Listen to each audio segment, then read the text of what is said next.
The second Sustainability Conference discusses the importance of applying circular economy to the business environment. The Ministry of Health announces 7 deaths and 1,203 new confirmed cases of coronavirus in the Sultanate. And as part of water linkage between the Sultan's governorates, the AM announces completion of 40% of water transmission system project between the wilayats of Barqa and Sohar.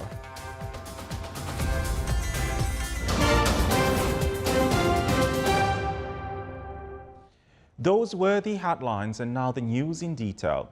His Majesty Sultan Haitham bin Tariq issues a Royal Decree number 33/2021 on retirement and social protection systems. Article 1 establishes the Social Protection Fund, which has legal personality, enjoys financial and administrative independence, affiliated to the Council of Ministers, and issues its system by a Royal Decree. Article 2 establishes another fund called the Military and Security Services Retirement Fund, which has legal personality and enjoys financial and administrative independence, affiliated to the Council of Ministers, and its AIM system is issued by a Royal Decree.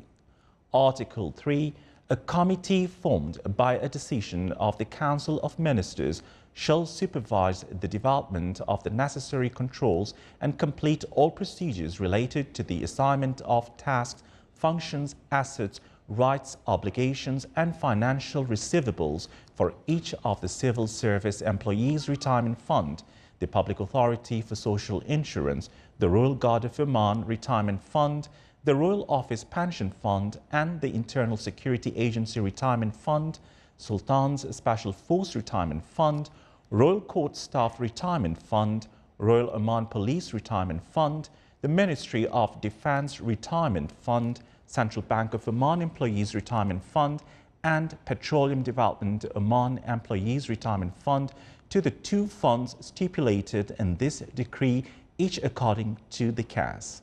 The aforementioned committee is also in charge of setting controls, procedures for restructuring the retirement and social protection systems, preparing the 2 draft system of the 2 funds stipulated in this decree, and preparing a draft law of social protection that includes the retirement systems to be applied to all employees and workers, and the provisions related to the social protection system within 12 months from the date of issuance of this decree. Article 4. The boards of directors of the Retirement Fund and the aforementioned Public Authority for Social Insurance and their executive departments shall continue to carry out their duties in accordance with the controls and procedures approved by the committee stipulated in Article 3. Article 5. The minimum years of service required for voluntary retirement entitlement in all applicable laws and regulations shall be 30 years of service, and this provision does not apply to those who have completed 20 years in service on the date of the issuance of the Social Protection Law. Article 6. The case of transferred employees pursuant to the royal decrees related to the restructuring of the state's administrative apparatus who have completed 2/3 of the contribution period required for pension entitlement on the date those decrees came into force. In accordance with the provisions of the retirement laws, systems and regulations of which they are subject to before their transfer, and their contributions are paid to their rights settled according to the same provisions without prejudice to the provisions of Article 5 of this decree. Article 7. All that contradicts with this decree and contravenes with its provisions shall be cancelled. Article 8. This decree shall be published in the Official Gazette and come into effect from the date of its issue, with the exception of Article 6, which shall be enforced as of the date of the issuance of the royal decrees related to restructuring the state's administrative apparatus.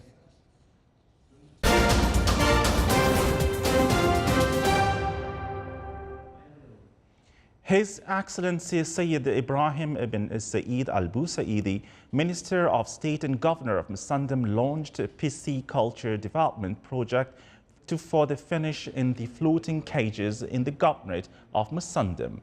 The project focused on sea bream fish, which represents financial return as there is heavy demand for this type of fish from consumers due to its particular taste. The project is financed by the Agriculture and Fisheries Development Fund, which the supervision of the Ministry of Agriculture, Fisheries and Water Resources. The pisciculture project represents a big investment return and contribute in the supporting and national economy. The current production quantity of the floating cages in the Governorate of Musandam amounts to 5 tons, and the Ministry of Agriculture, Fisheries and Water Resources, in cooperation with Agriculture and Fisheries Development Fund, works to increase the production quantity to 50 tons of sea bream fish.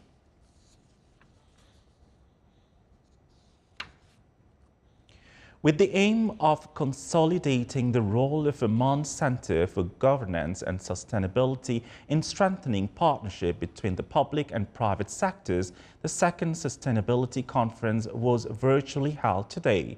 The conference was presided over by Her Excellency Leila bint Ahmed Al-Najjar, Minister of Social Development. More details in the following report.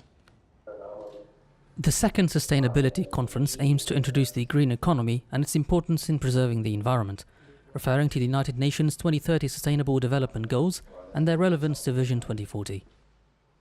The conference reviewed various experiences in the application of local added value, in addition to stressing the importance of applying the circular economy in enterprise operations and introducing some environmentally sustainable projects in the Sultanate. Our second conference, Sustainability Conference, will talk about Oman towards green economy. It is important at this stage we address this issue, the green economy and circular economy, because it's part of Oman 2040 vision. And also Oman Oman has been asked to with regard to 2030 SDGs, Sustainable Development Goals, to comply with the 17 goals by the year 2030. And so far we have done a great job with regard to these goals. We have done actually almost most of them. We have left with maybe 10 goals in the Oman report that been submitted 2 years back. Therefore, the conference is so important, and it will be until we'll address these issues in its sessions. The conference seeks to consolidate the role of Oman Center for Governance and Sustainability in strengthening partnership with the public and private sector, addresses the report of the United Nations Sustainable Development Goals prepared by the Sultanate, in addition to spreading awareness of the concept of sustainability and its importance in the business environment, and coming up with clear policies and guidelines for sustainability and shedding light on environmentally sustainable projects and initiatives for medium and small companies. It is noteworthy that there are several areas covered by green economy, including green buildings, renewable energy, sustainable transportation, and water, land and waste management. Green economy applications can be observed in emerging industries of renewable energy such as wind, solar and geothermal energy. The Sultanate, represented by the Ministry of Health in cooperation with the GCC Health Council, launched the Health Promotion Strategy, codenamed Prevention Project. The inauguration, held via video conferencing today, was held in the presence of His Excellency Dr. Ahmed bin Mohammed Al-Saeedi, Minister of Health, His Excellency Dr. Mohammed Saif Al-Husni, Under-Secretary of the Health Ministry for Health Affairs, with the participation of Suleiman Al-Dakhil, Director Manager of the GCC Health Council. The strategy is launched according to the GCC Health Vision, the common integration principles and cooperation among the GCC countries.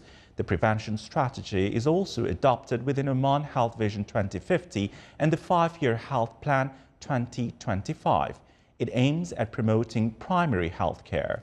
The Minister of Health also outlined that the concept of health promotion that includes all aspects of the individual, family and community health It further strengthens the community partnership and integration among all sectors to cooperate in solving all health problems.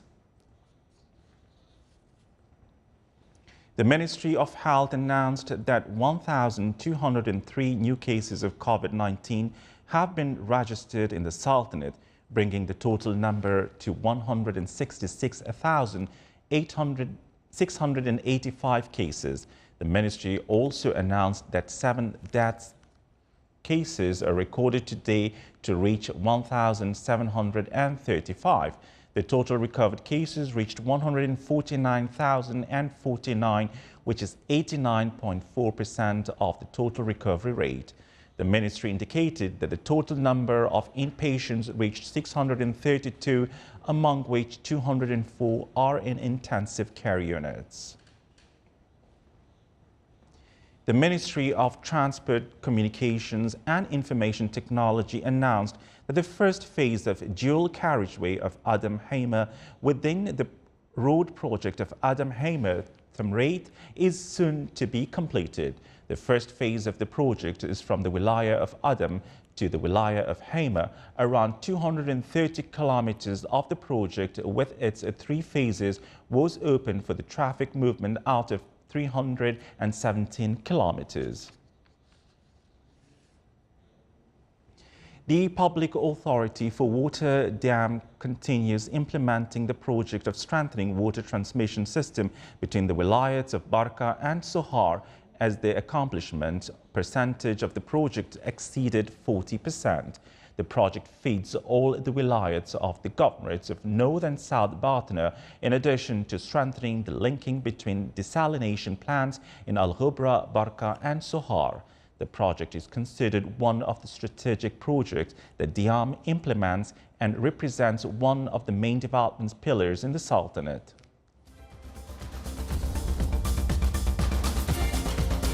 Still to come in our news bulletin. Prince Harry and Meghan's first Netflix project focuses on infectious games.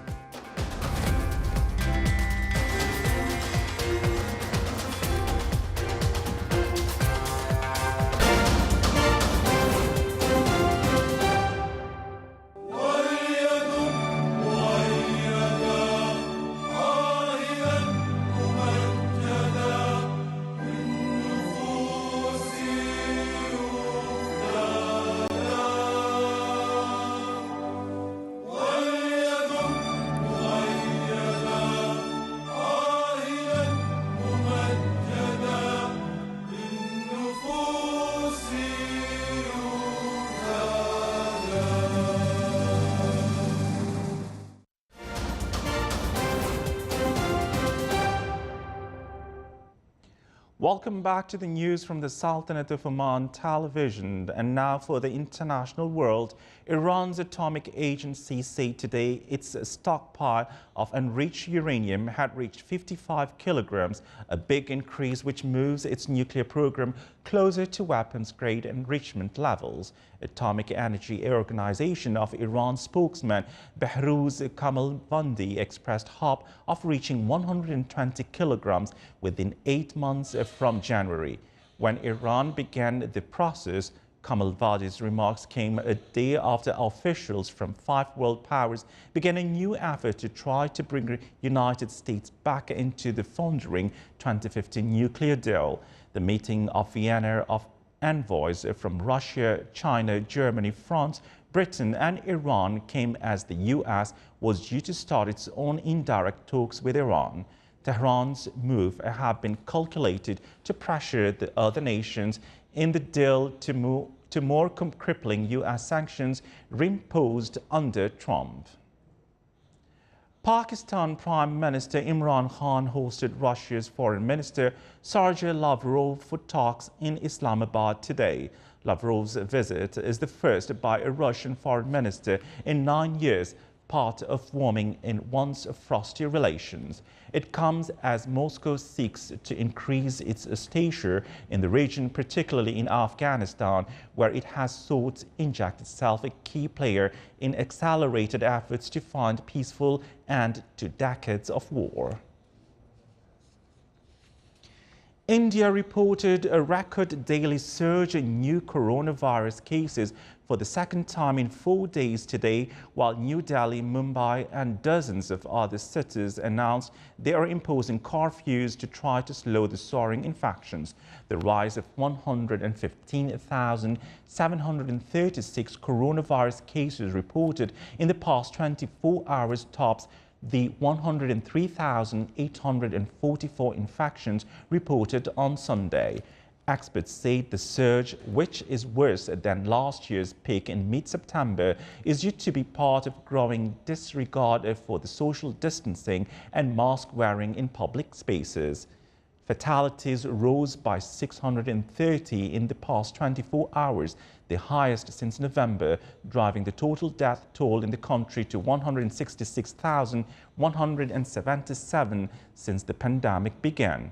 The federal government has so far refused to impose a nationwide lockdown to contain the latest surge, but has asked states to decide on imposing local restrictions. While 85 million Indians have received at least one coronavirus vaccine shot, only 11 million of them have received both.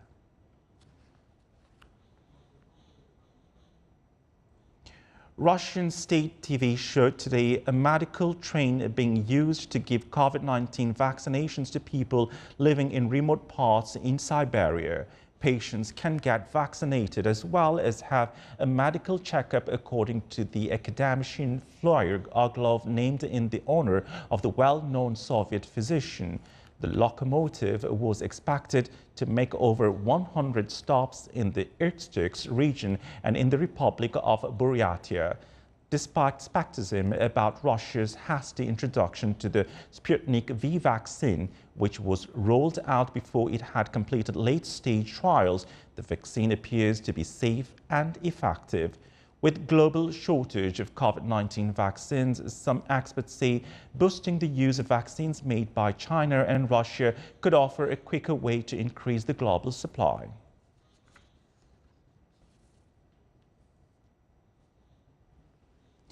Britain's Prince Harry and his wife Meghan will produce their first Netflix Inc. series that will focus on athletes competing in the Invictus Games for injured veterans in The Hague in 2022. More in the following report. Harry will appear on camera in the documentary series called Heart of Invictus and serve as an executive producer through the couple's Archwell Productions, according to a statement by Netflix.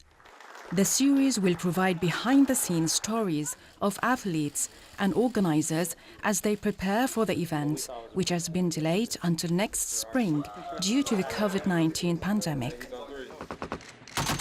The Invictus Games is a multi-sport event created in 2017 by Prince Harry, who served as a soldier in Afghanistan for military personnel wounded in action. The couple signed a multi-year production deal with Netflix in September. Meanwhile, on March 24, Prince Harry's new boss at San Francisco-based mental health startup Better Up Incorporated said that the company's new hire would be known in the office simply as Harry.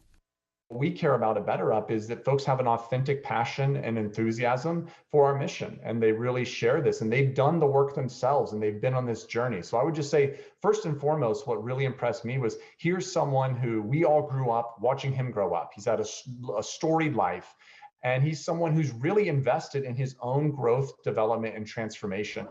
CEO Alexei Ropitro said in the workplace he likes to be called Harry. He's a colleague, he's a partner, and so they address him as Harry. He will be joining company events, he will be hosting company events, virtual for now, but in a post-pandemic world, even in person, right, and at company locations and sites. And then also working on the member experience. He uses the product. He has a great personal repertoire of experience and life journey here. And so he's been helping with everything from product strategy to positioning to thinking about how we can continue to impact the lives of people. Better Up, which provides app-based employee coaching and mental health assistance, announced on March 23 that Harry had been appointed as the company's first Chief Impact Officer. This is the Sultanate of Oman television. Before we end tonight's bulletin, here are the main points once again. His Majesty Sultan Haitham bin Tariq issues a royal decree. The second Sustainability Conference discusses the importance of applying circular economy to the business environment. The Ministry of Health announces 7 deaths and 1,203 new confirmed cases of coronavirus in the Sultanate. And as part of water linkage between the Sultan's governorates, the YAM announces completion of 40% of water transmission system project between the wilayats of Barka and Sohar. With that, we come to the end of tonight's news bulletin. Thank you for watching. Stay safe and good night.